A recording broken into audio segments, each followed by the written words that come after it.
Andre, I'm a black nerd, and welcome to E3 week. This is the week where every video game gets announced as coming out in the future, and everybody online and in person makes a bunch of noise and snarky comments about them and say they hate it, they hate it, they hate it. And then when the systems or games come out, they buy them because that's what hardcore gamers do. You gotta play every game in the world. Hardcore gaming, blah, next gen, blah, blah, blah. So Xbox at their press conference talked about the Xbox One, has a price now. $499, 499 euros. Sorry, Europe. Okay, let's talk about the elephant in the room.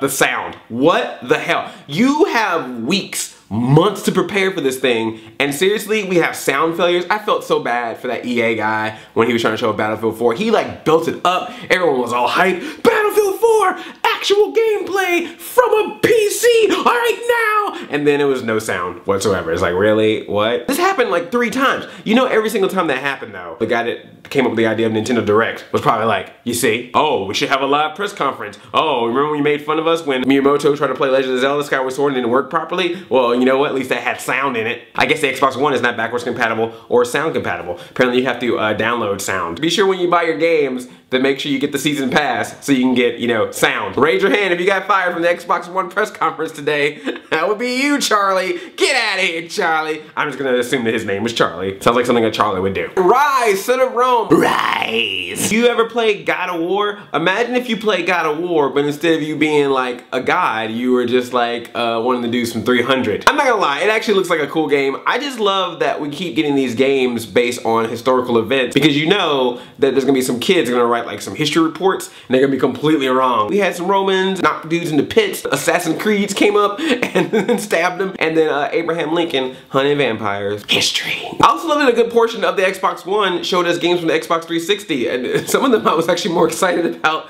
the Xbox 360 stuff than the Xbox One stuff because it really kind of proved once again like, well, what's really changing? You're gonna update the system to look like the Xbox One interface. You're still putting out hundreds of games for it, and now you're gonna get 2 free games every month when you have the Xbox 360 system live gold membership set up. I can't talk. And that's not gonna cost me $499. And will also not be live at all times watching me like a hawk, like a creepy stalker. Stop looking at me, Connect. I know you're eyeing my butt. Stop watching my butts, Connect. Just say stop watching my butts like I have more than one butt. I probably do. I'm a big dude, so I probably got like 2 or 3 anuses. Wait, what's the plural of anuses? Ani? We're derailing. Sunset Overdrive. What the heck was that? I felt like I was taking acid and ecstasy and steroids and then trying to play Jet Grind Radio, and some dude is shooting records. That's some hipster stuff right there. Hey, let's not shoot bullets. Let's be innovative. Let's shoot old records. As I twirl my ironic mustache. Forza Motorsport, I'm sorry, if you can't shoot a blue shell or gain invincibility or have like 3 red shells circling around your car,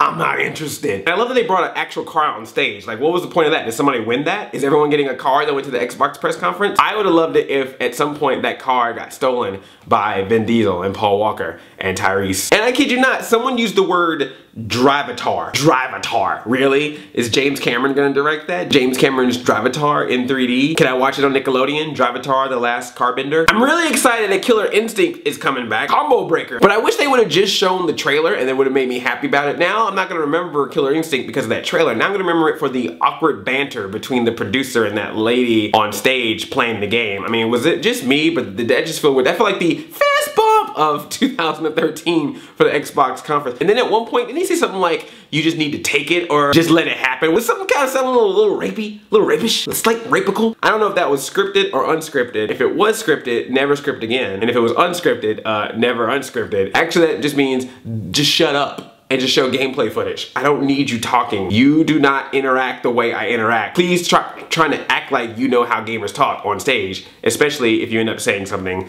that's rapical. But in defense of that guy, it was part of his 12 hours of the purge. Halo! Were you really surprised? People were actually online talking like, oh my god, a new Halo for the Xbox One. Did you seriously not think there was not going to be one? I mean, come on, they gotta sell this thing, right? Halo, Call of Duty, Battlefield, and now Titanfall. We now get to go inside of robots and shoot people, which okay, I'm pretty excited about that. It looks like Pacific Rim the game. I'm gonna kid. Overall, I'm glad that this press conference focused on games. That was really cool. I'm all excited about these new games. I think they all sound great. I personally, other than being prettier, I really don't see what they're bringing to the table that's so different compared to what the Xbox 360 has. And I normally would be fine with a brand new console with this upgrade, but the fact that it comes with these other weird things, like supposedly the Xbox Connect is going to be on all the time, or we not be able to play used games, or will we be able to even take a game from one Xbox One to another Xbox One. I guess that's why they call it Xbox One, like, because it's the only one system you can do anything with. But given that we're now going to have these possible restrictions on our new console, and then the games are really just pretty upgrades of the things we're already playing with some exceptions, and the fact that we're going to have to use like Connect for half of them, that's what makes it difficult. Because